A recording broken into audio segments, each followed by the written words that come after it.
Berbicara kepada kami ya Tuhan, karena kami telah siap untuk menerima sabda-Mu. Jika ada kuasa-kuasa iblis yang ingin mengganggu kami, maka di dalam nama Yesus Kristus kami mengusir segala kuasa kegelapan. Biarlah Tuhan Allah sendiri yang berbicara kepada setiap kami. Kuduskanlah dan layakkan hamba-Mu Bapa. Karuniakanlah kemampuan dan kuasa Tuhan. Pakailah hamba-Mu untuk memberitakan firman-Mu. Dalam nama Tuhan Yesus, firman yang hidup, kami berdoa. Amin. Shalom Bapak Ibu yang dikasihi Tuhan. Shalom. Saudara yang ada di sini maupun saudara yang beribadah di rumah masing-masing, kiranya Tuhan akan menyapa kita pada pagi hari ini. Mari kita bersama-sama membuka Alkitab, yaitu Injil Lukas pasal yang ke-7 ayat yang ke-11 sampai dengan ayat yang ke-17. Injil Lukas pasal yang ke-7 ayat 11 sampai dengan ayat yang ke-17. Demikian saya akan membacakan bagi kita semua Injil Lukas pasal yang ke-7 ayat yang ke-11 sampai dengan ayat yang ke-17.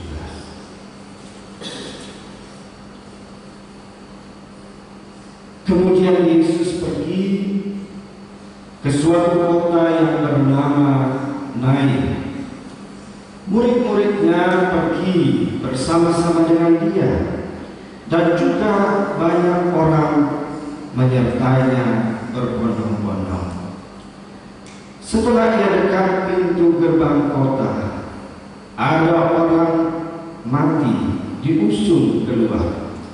Anak laki-laki, anak tunggal ibunya yang sudah janda, dan banyak orang dari kota itu menyertai janda itu. Dan ketika Tuhan melihat janda itu, tergeraklah hatinya oleh belas kasihan. Lalu ia berkata kepadanya, "Jangan menangis."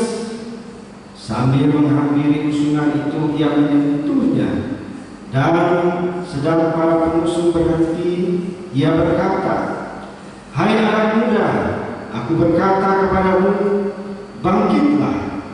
Maka bangunlah orang itu dan duduk dan mulai berkata-kata. Dan Yesus menyerahkannya kepada ibunya. Semua orang itu ketakutan, dan mereka memuliakan Allah sambil berkata, "Seorang nabi besar telah muncul di tengah-tengah kita. Allah telah melawat umatnya." Maka tersiarlah kabar tentang Yesus di seluruh Yudea dan di seluruh daerah sekitarnya. Sampai demikian pembacaan Alkitab bagi kita hari ini. Saudara-saudara yang dikasihi oleh Tuhan, terutama saudara yang sedang beribadah di rumah masing-masing, pada pagi hari ini di Minggu Palma, yaitu 1 minggu menjelang Paskah dan Jumat Agung yang sebentar kita rayakan, kita membaca teks ini oleh karena sebagai tanggapan kita akan suasana dan keadaan yang kita hadapi. Hari ini kita akan belajar firman Tuhan dengan tema belas kasihan Allah atas penderitaan manusia. Saudara-saudara yang dikasihi oleh Tuhan, dalam pembacaan kita pagi hari ini, kita menemukan ada seorang janda yang sedang berduka dan berada di dalam persoalan yang tidak ada jalan keluarnya. Oleh karena Alkitab mengatakan anak tunggalnya laki-laki itu sudah meninggal dan sedang diusung untuk dibawa ke pemakaman. Saudara-saudara, jika kita mencoba untuk menempatkan diri kita Ada wanita janda ini yang sedang kehilangan anak tunggalnya laki-laki. Sudah jelas bahwa ia sedang diliputi oleh rasa duka yang sangat dalam. Mungkin setiap tahun yang lalu, atau mungkin baru beberapa saat yang lalu, ia kehilangan suaminya. Namun sekarang peristiwa ini terjadi lagi. Anak tunggalnya satu-satunya yang dimiliki, yang dikasihi, yang menjadi tumpuan harapan bagi hidup dan masa depannya, telah meninggal dan sedang dibawa untuk dimakamkan. Saudara-saudara, itulah sebabnya saya katakan bahwa janda ini sedang bukan hanya dalam kedukaan, tetapi ia menghadapi persoalan yang tidak bisa diatasinya, masalah yang tidak bisa diatasi oleh orang banyak, bahkan siapapun di dalam dunia ini, ketika mau menjemput anak laki-laki satu-satunya yang dicintai. Dari segi yang lain kita bisa melihat bahwa janda ini kehilangan harapan, sandaran, pegangan, jaminan hidup untuk masa depannya.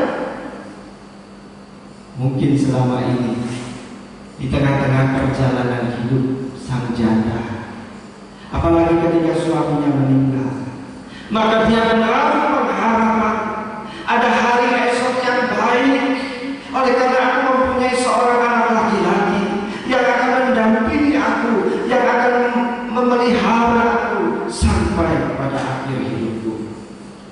Tetapi ternyata sekarang harapannya putus.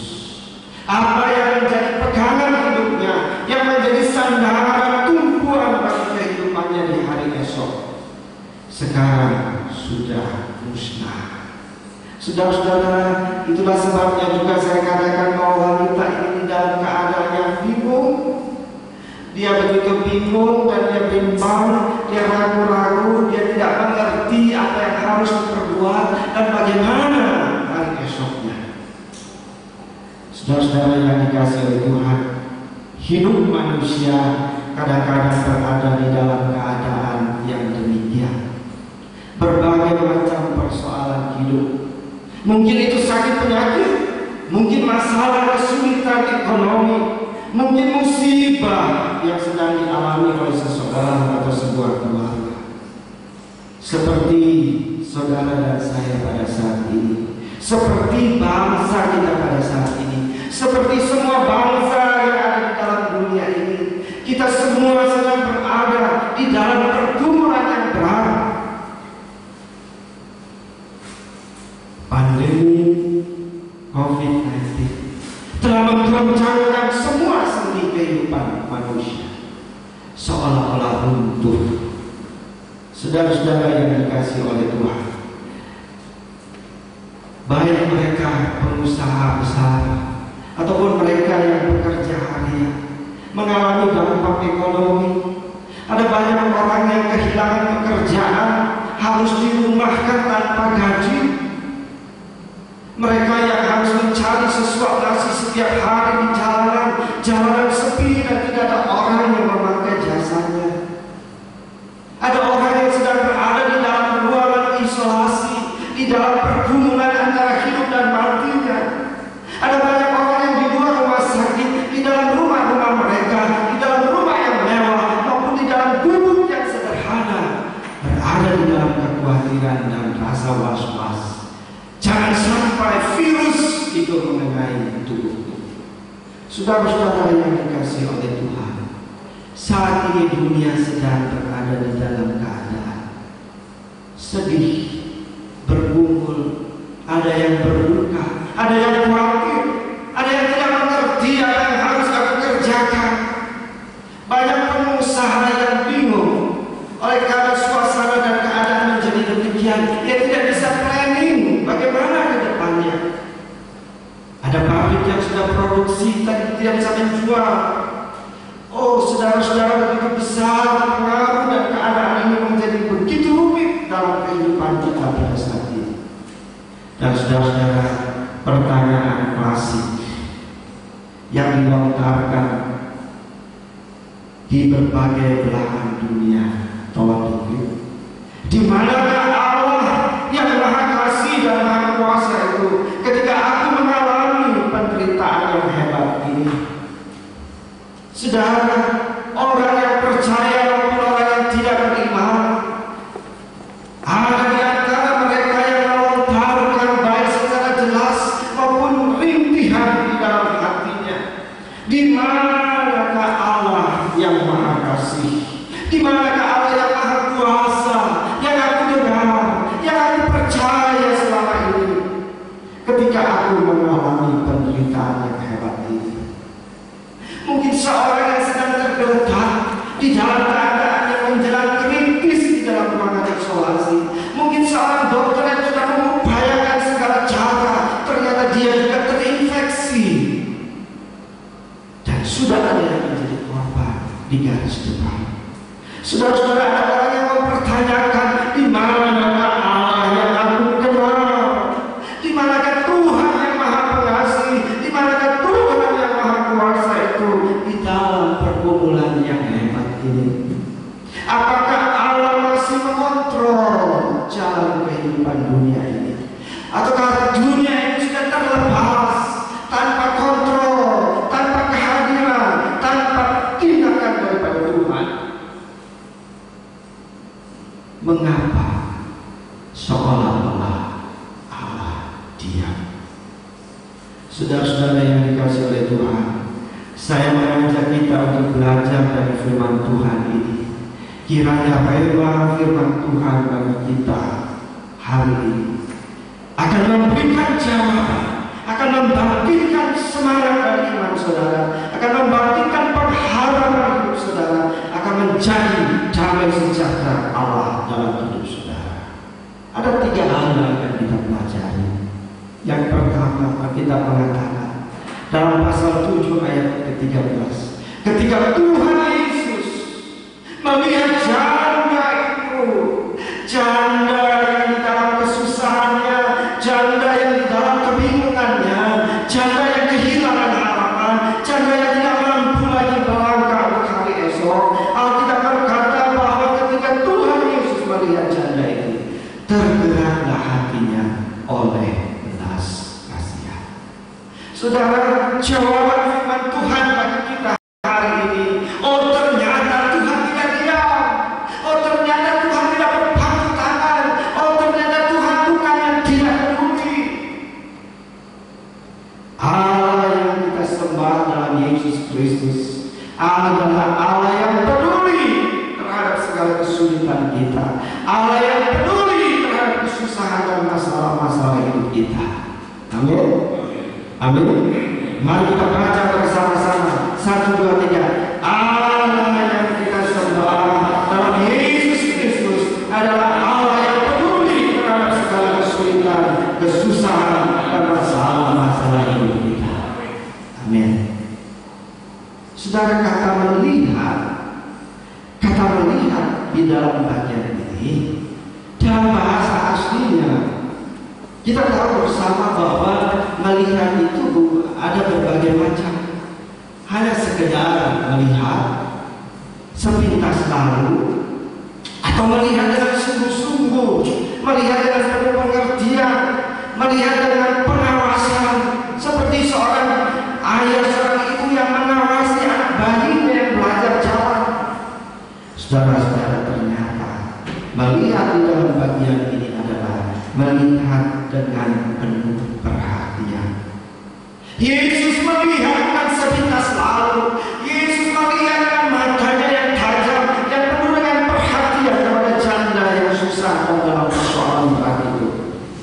Ia mengamati wanita ini dengan sungguh-sungguh. Saudara-saudara, kita bisa menerjemahkannya secara bebas dalam bahasa sehari-hari.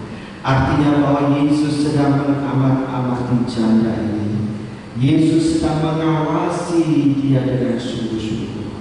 Itulah sebabnya dari mata menjadi pengertian dalam pikiran, dan dari pikiran kemudian menggerakkan hati Yesus. Kesungguhan Yesus memperhatikan itu Sehingga Alkitab berkata, tergeraklah hati Yesus oleh belas kasihan kepada penderitaan wanita ini. Amin. Hari ini juga Tuhan melihat saudara di dalam segala pergumulan dan penderitaan saudara.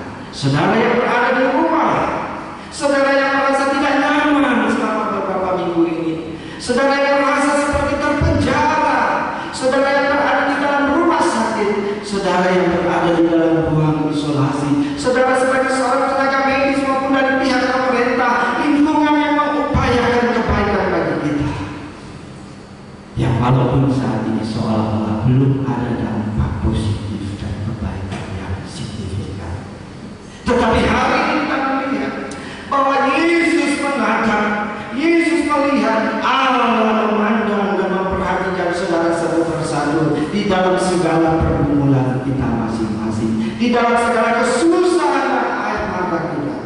Tuhan melihat dan memperhatikan dan mengawasi kita sebaik-baiknya. Saudara-saudara, Alkitab mencatat satu kalimat yang indah. Maka tergeraklah hati Yesus oleh belas kasihan. Artinya Yesus mencintai wanita janda yang susah itu. Artinya Tuhan Yesus mencintai saudara dan saya. Dia mengasihi saudara dan saya di dalam kesusahan kita masing-masing saat ini. Amin. Amin. Saudara-saudara, hari ini adalah Minggu Palma. Hari Minggu di mana dirayakan bahwa Yesus naik keledai. Keledai bukan kuda peperangan, tapi keledai yang adalah lambang kerendahan hati dan perdamaian. Yesus masuk ke Yerusalem. Yesus masuk ke Yerusalem, lalu disambut oleh orang banyak, bersorak-sorak mengangkat daun palem dan berkata, Hosana, Hosana, diberkatilah ia yang datang dalam nama Tuhan. Mereka membuka jubahnya, membentangkan di jalan supaya Yesus melewatinya. Tetapi saudara-saudara, sambutan Yerusalem dengan teriakan Hosana dan penghormatan yang agung. Sebenarnya Yesus mengerti dengan jelas, dia sedang berjalan menuju Yerusalem, dia sedang menuju kepada kayu salib, dia sedang menuju kepada penderitaan dan kematiannya yang penuh kehinaan di atas kayu salib. Saudara, peristiwa ini mengingatkan saudara dan saya, semuanya itu jawabannya adalah hanya satu kata, karena kasih daripada Allah. Semua itu dilakukan Yesus di dalam cinta yang sungguh kepada saudara dan saya.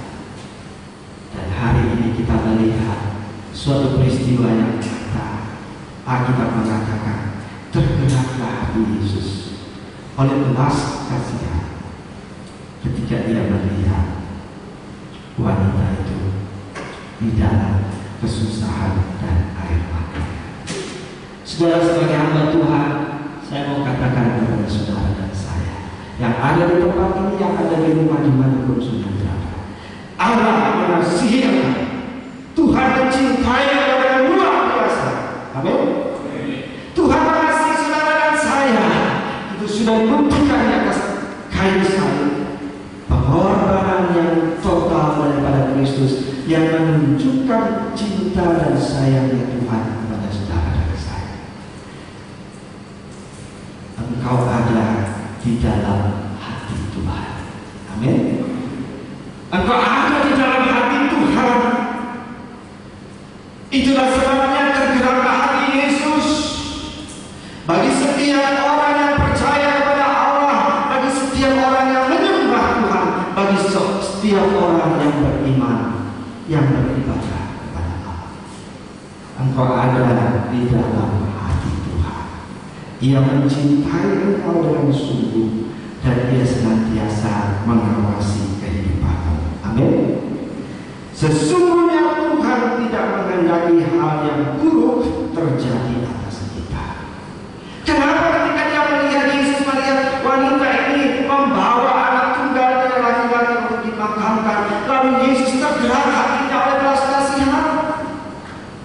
Mengapa Yesus ketika pergi kepada Lazarus yang sudah dikuburkan, Marta dan Maria menangis dan Yesus membelah memeluknya dan Alkitab mencatat, maka maskullah hati Tuhan Yesus ketika melihat pergumulan dan penderitaan. Itu artinya saudara, sebenarnya Allah tidak menghendaki hal yang buruk terjadi kepada anak-anaknya. Amin. Amin. Saudara harus yakin dan percaya akan janji firman Tuhan bahwa sesungguhnya Allah tidak merancangkan sakit, penyakit, penderitaan, kesulitan, dan masalah, tetapi Dia merencanakan, Dia inginkan apa yang baik untuk setiap kehidupan kita. Saudara-saudara yang dikasihi oleh Tuhan, Yesus pada waktu itu dalam perjalanannya bersama murid-muridnya secara manusiawi tidak mengenal. Yesus tidak mengenal dan tidak ada kepentingan dengan janda ini. Tetapi Alkitab mencatat ketika Yesus melihat janda itu, tergeraklah hatinya oleh belas kasihan. Saudara-saudara, janda ini tidak dikenal oleh Yesus. Janda ini juga tidak mengenal Yesus. Janda ini tidak lari untuk memohon sesuatu kepada Yesus. Yesus tidak ada kepentingan hari itu di dalam perjalanannya ke kota lain. Tetapi sekalipun demikian, ketika Yesus melihatnya, Alkitab mencatat, tergeraklah Yesus kepada janda yang dalam kesusahan itu. Artinya, saudara-saudara, ketika saudara dan saya menghadapi berbagai macam masalah dan penderitaan, jangan pernah engkau merasa sendiri. Jangan pernah engkau merasa aku hadapi sendiri. Tetapi ingatlah bahwa Tuhan Allah, bahwa Yesus Kristus melihat, Ia peduli dengan masalah kehidupan saudara dan saya. Amin. Saudara-saudara yang kedua, mari kita perhatikan di dalam ayat yang ke-14 dan 15. Di sana dikatakan, Ia menghampiri, menyentuh usungan mayat itu dan berkata, bangkitlah. Maka bangunlah orang itu dan duduk dan mulai berkata-kata, dan Yesus menyerahkannya. Pemuda yang mati itu, yang sudah bangkit itu, diserahkan kepada ibunya kembali. Saudara-saudara, hal yang kedua, semoga menjadi pegangan dan kekuatan dalam hidup kita. Tuhan tidak hanya melihat dan berbelas kasihan. Ada banyak orang di sekitar kita yang ketika melihat sesuatu masalah atau pergumulan orang lain, timbullah belas kasihannya. Mungkin sampai dia turut menangis. Tetapi saudara-saudara, orang-orang di sekeliling yang berempati kepada kita, ternyata mereka tidak mau menolong atau tidak mampu menolong kita. Saudara-saudara, secara pribadi melihat keadaan masyarakat, sepertinya saya seolah-olah ingin menolong semua yang di dalam kesulitan ekonomi itu. Tetapi saya tidak berdaya untuk hal yang semuanya itu. Saudara-saudara, kita mengatakan kepada kita hari ini, tidak hanya Yesus melihat, tidak hanya Allah melihat dan berbelas kasihan, tetapi Ia bertindak, Ia intervensi, Ia campur tangan. Bahkan sebelum janda ini mengenal dan memohon kepadanya. Saudara-saudara yang dikasihi oleh Tuhan, hari ini kita menemukan sisi lain daripada kehidupan orang Kristen dan umat manusia di dunia ini. Saudara-saudara, kita selalu mengajarkan bahwa berdoalah, berpuasalah, memohonlah, merangkaplah, mintalah kepada Tuhan. Itu juga yang saya lakukan, dan itu baik dan betul. Kita harus berdoa, minta pertolongan daripada Tuhan. Bila perlu berpuasa dengan sungguh di dalam doamu, mencari hadirat Tuhan, berseru, berteriak kepada Tuhan. Itu harus dan sepatutnya. Tetapi dimensi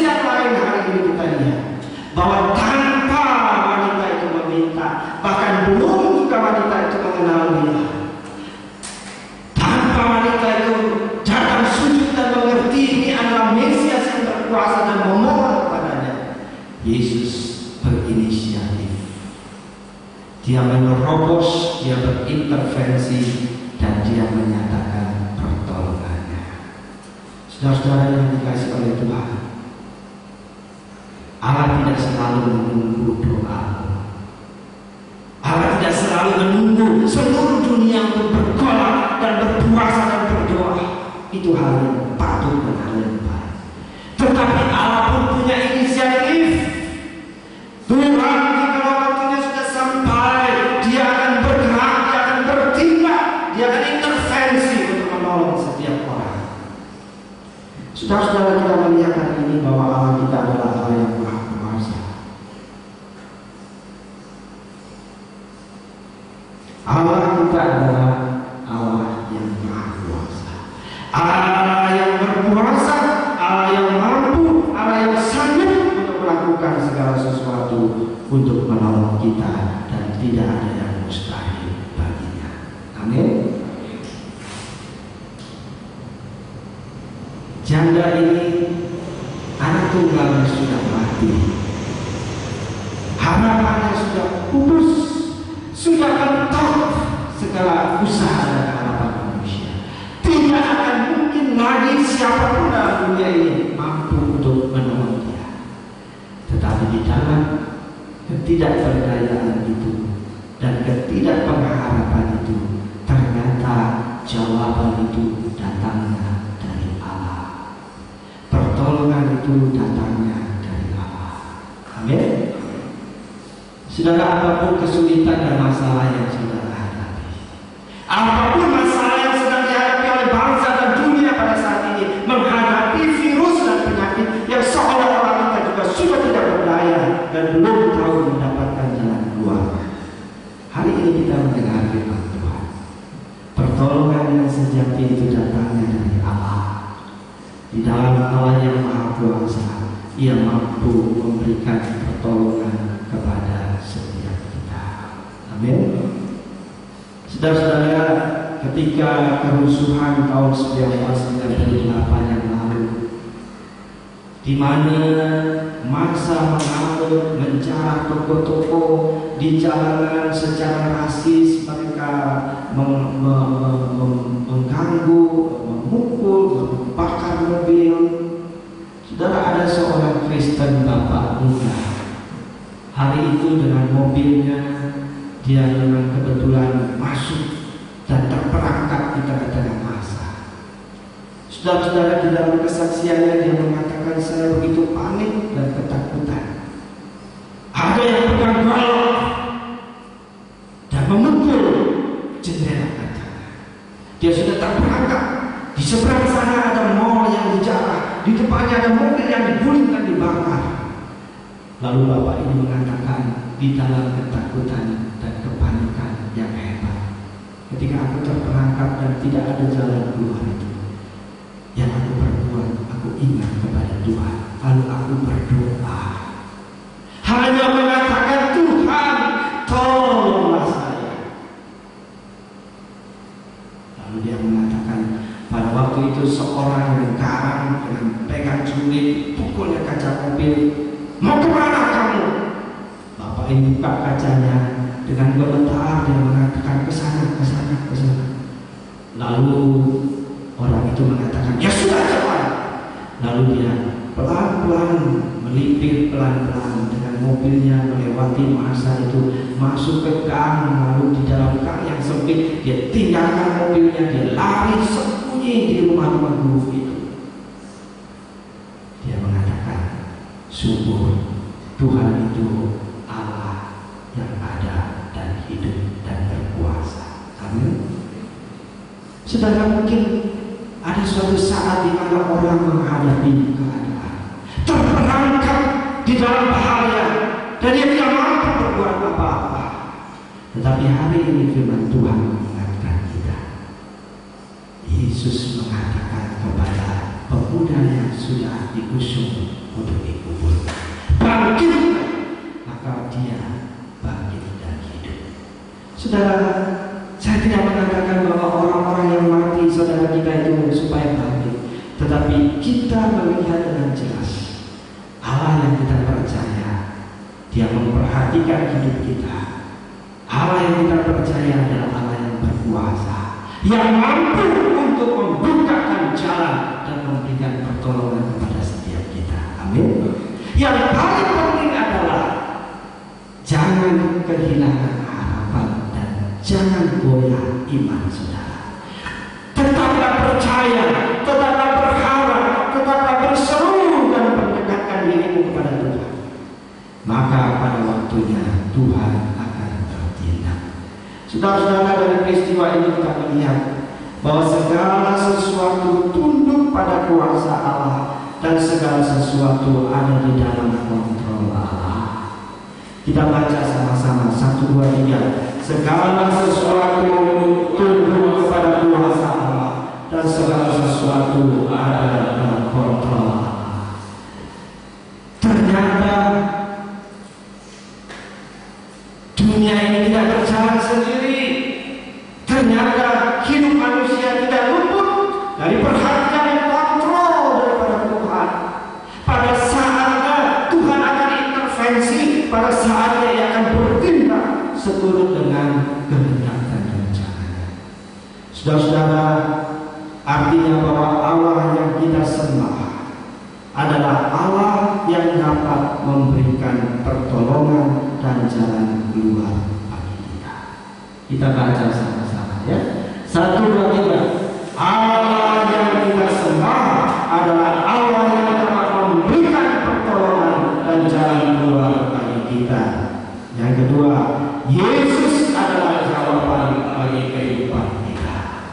Saudara-saudara, jangan lagi engkau kehilangan pengharapan, jangan lagi engkau lesu dan lemah, jangan lagi engkau tenggelam di dalam kesusahan dan kekhawatiranmu. Gantungkanlah harapan dan imanmu kepada Allah. Amin. Karena sesungguhnya Allah sangat mengasihi saudara dan saya, dan Ia mampu untuk memberikan pertolongan dan jalan keluar bagi saudara dan saya. Saudara-saudara, ketika saya mempersiapkan firman Tuhan ini beberapa hari yang lalu, saya merasa saya dilawat oleh Tuhan.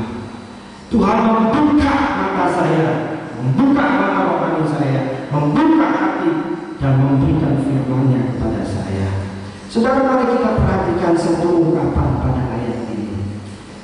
Dan Yesus menyerahkannya, dan Yesus menyerahkan anak tunggal yang sudah mati, yang sudah dibangkitkan itu, diserahkan kembali oleh Yesus kepada ibunya. Artinya apa, saudara? Wanita ini tadi sudah kehilangan harapannya, kehilangan sukacitanya, kehilangan anaknya, kehilangan yang semua yang begitu berharga dan baik dalam hidupnya. Sekarang Yesus datang, Ia membangkitkan anak itu dan mengembalikannya kepada wanita janda ini. Artinya apa, saudara? Tuhan mengembalikan segala hal yang baik kepada wanita janda ini. Saudara, Tuhan mengembalikan semua sukacita, pengharapan anaknya, dan semua yang baik Tuhan yang sudah hilang sementara waktu dalam hidupnya, Tuhan kembalikan kepada ibunya. Artinya, saya merasa Tuhan berkata kepada saya untuk saudara, Allah akan mengembalikan semua yang hilang selama beberapa minggu ini dalam hidup kita. Tuhan akan mengembalikannya kepada saudara dan saya. Amin. Amin. Amin. Badai pasti berlalu. Badai corona ini akan berlalu. Saudara-saudara, Allah akan mengembalikan kehidupan yang normal kepada saudara dan saya. Kita akan kembali dapat beribadah di dalam rumah Tuhan bersama-sama. Amin. Kita akan dapat kembali berjabat tangan. Kita akan kembali dapat memelukkan, meluapkan perasaan kasih kita kepada sesama kita. Saudara yang hari ini kehilangan pekerjaanmu, firman Tuhan mengatakan Allah akan mengembalikan pekerjaanmu itu. Amin. Saudara yang kehilangan keuntungan, harusnya lebaran ini adalah Saya sudah tanam modal puluhan juta, ratusan juta, miliar. Saya sudah persiapkan pabrikku sudah produksi dan tidak bisa menjual. Aku terpaksa kehilangan, bahkan rugi ratusan juta.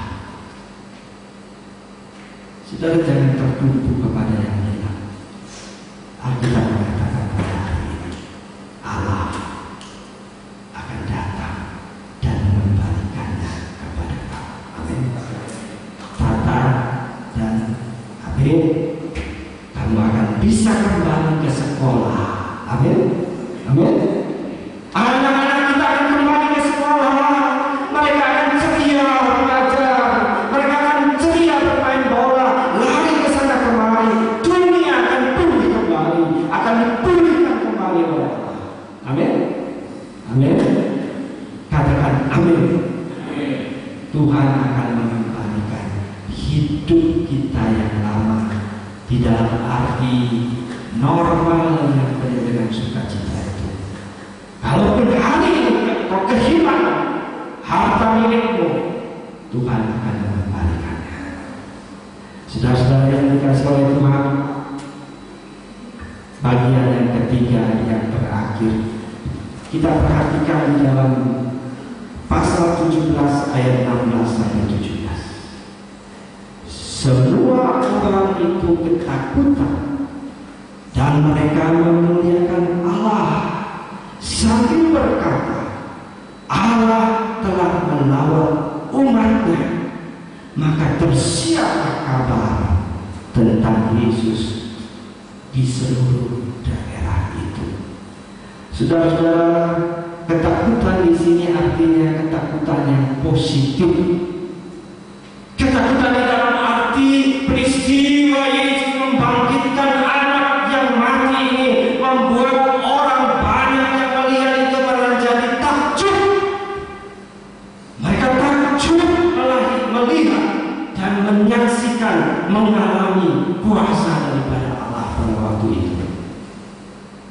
Saudara-saudara, artinya ketika kesulitan, kegagalan, sakit penyakit, masalah, kesusahan, air mata, kepedihan, dan semua yang terjadi dalam hidup kita, ketahuilah itu adalah kesempatan yang akan dipakai oleh Allah untuk melawat umatnya, melawat saudara dan saya.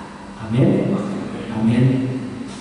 Saat dimana kau menatap, saat dimana kau menderita sakit yang tidak berdaya, saat dimana kau merasa, oh aku tidak mampu, aku sudah merancangkan planning untuk bisnisku, ternyata ini yang terjadi menghantam semua dan runtuh.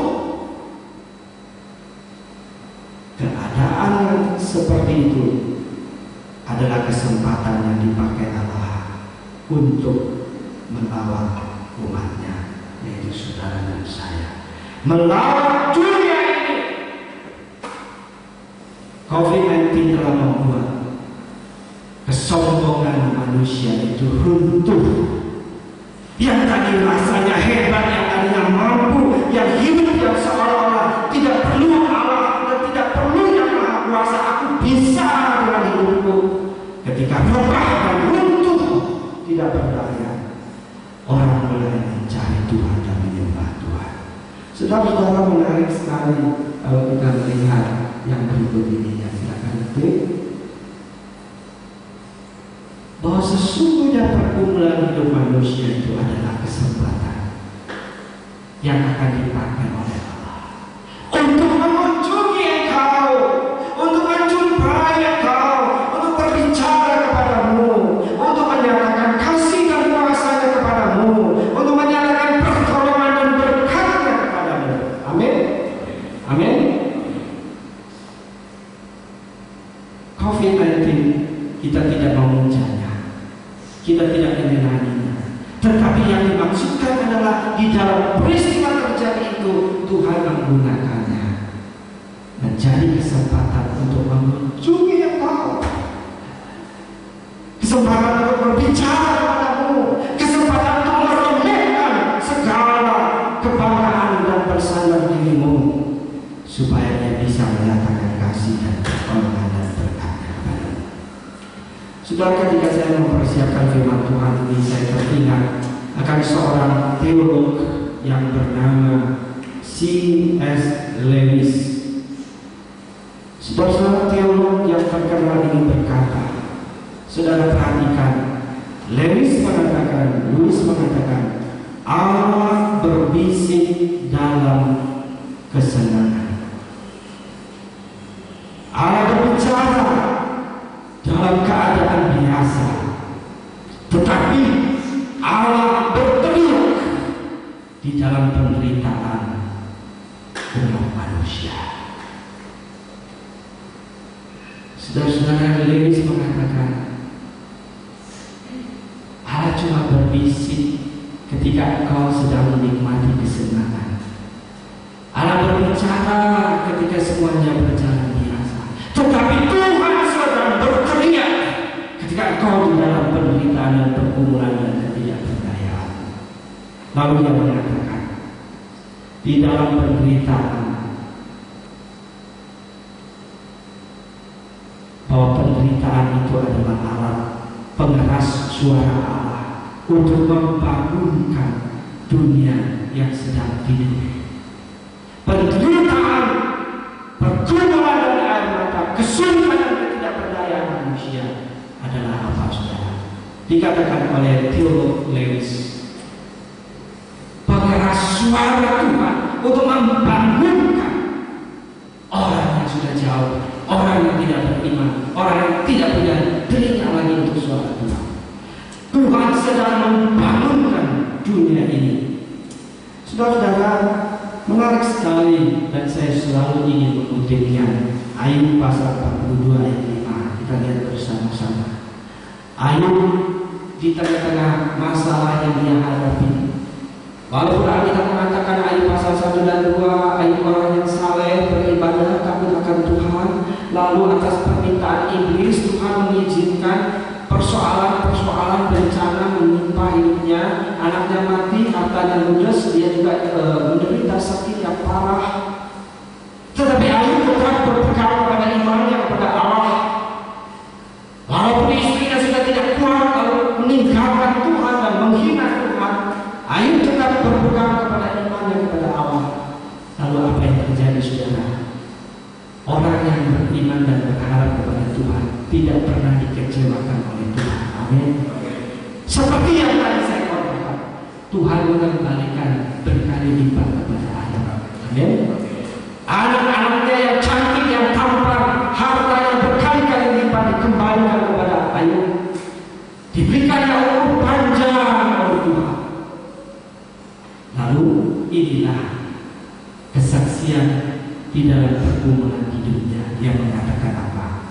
Dulu aku hanya mendengar tentang Tuhan dari kata orang saja, tetapi sekarang setelah aku melewati penderitaan dan pergumulan yang mengerikan itu, mataku sendiri memandang kepada Tuhan. Dulu ketika hidupku lancar, ketika aku belum pernah mengalami sakit, aku tidak pernah mengalami kesulitan. Dulu aku hanya dengar orang cerita, orang mengajar, orang khotbah, Allah itu baik, Allah itu berkuasa. Tapi itu cuma cerita orang. Tetapi setelah melewati masa-masa sulit yang begitu hebat dalam hidupku, dan aku berpegang pada imanku, ternyata aku mengalami dan melihat sendiri, aku mengalami dan melihat dan menyaksikan di dalam hidupku bahwa Allah itu sungguh ada, Dia baik dan berkuasa. Amin. Saudara-saudara yang dikasihi oleh Tuhan, saya mau menyaksikan kesaksian seorang bapak dalam sebuah keluarga. Saudara-saudara, di dalam satu pelayanan di suatu gereja, pada suatu kali seorang bapak bersaksi kepada saya. Dia mengatakan, Pak, saya tadinya tidak tinggal di kota ini, tetapi di kota yang lain. Lalu saya dan istri saya dengan 3 orang anak yang masih kecil-kecil, kami pindah ke kota ini. Kami ingin memulai usaha baru, hidup baru, dengan harapan mempunyai pendapatan penghasilan yang lebih baik daripada di kampung yang dulu itu. Lalu dia mengatakan, saudara saya sudah lebih dulu di kota ini, sekarang dia sudah punya pabrik makanan. Maka saya datang dengan niat untuk cari nafkah, harapan yang lebih baik di kota ini.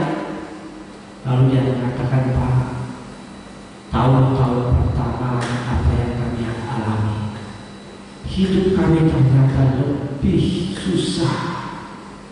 Kami sudah berusaha memproduksi sesuatu untuk dijual, tapi hasilnya bagaimana? 1 tahun pertama dia katakan, keuntungan itu cuma 10.000, 15.000.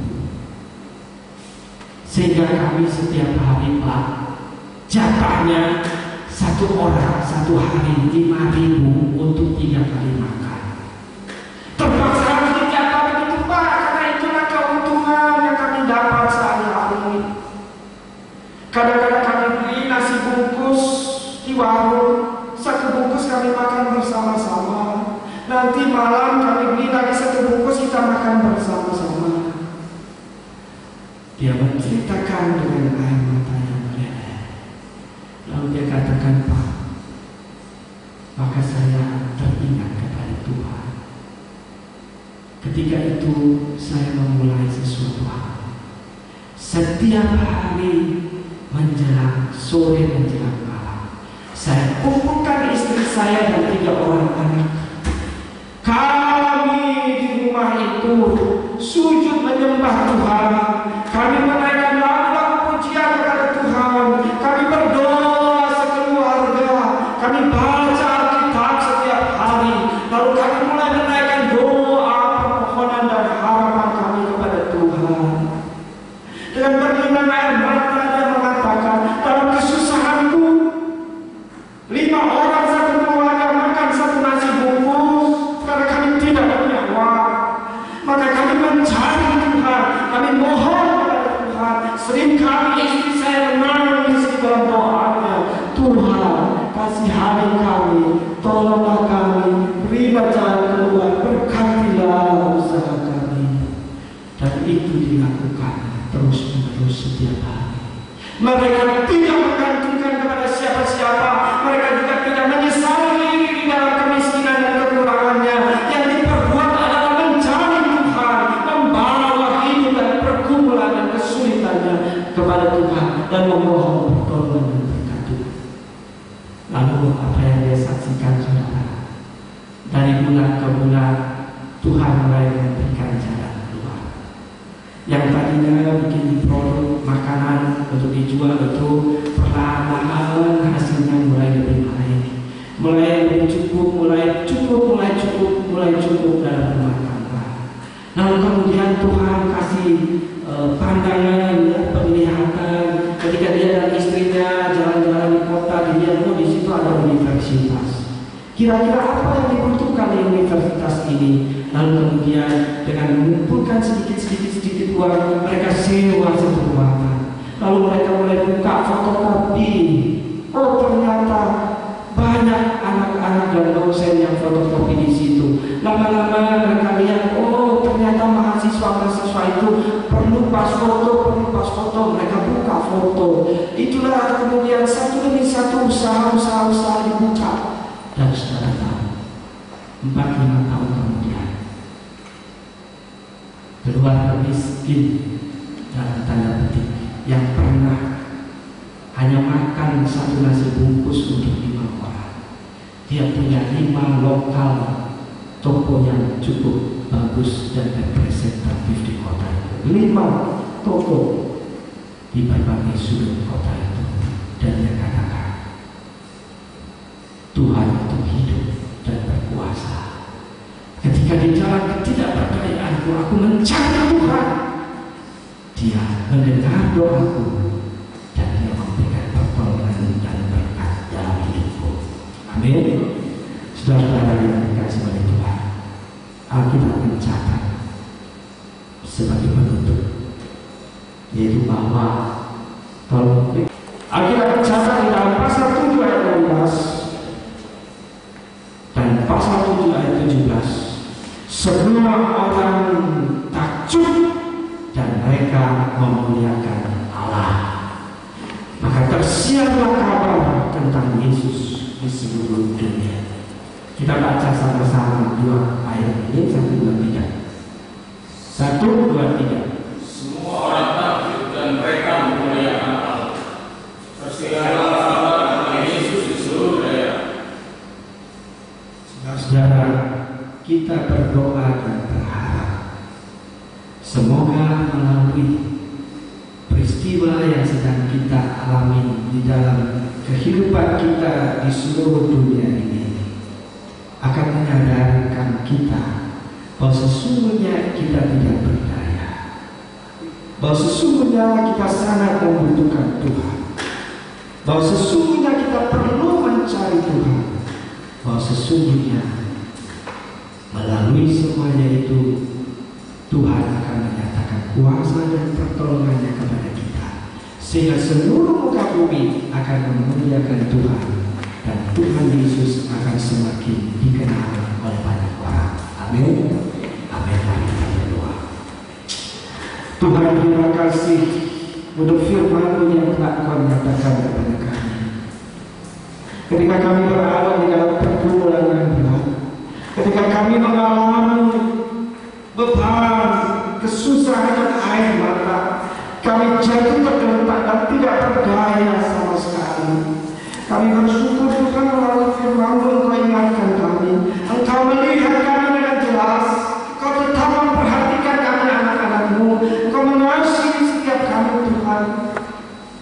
Biar kami boleh tetap menggantungkan harapan kepada Engkau. Masa-masa ini adalah masa yang terbaik untuk mencari Tuhan, menggantungkan hidup kami kepada Tuhan.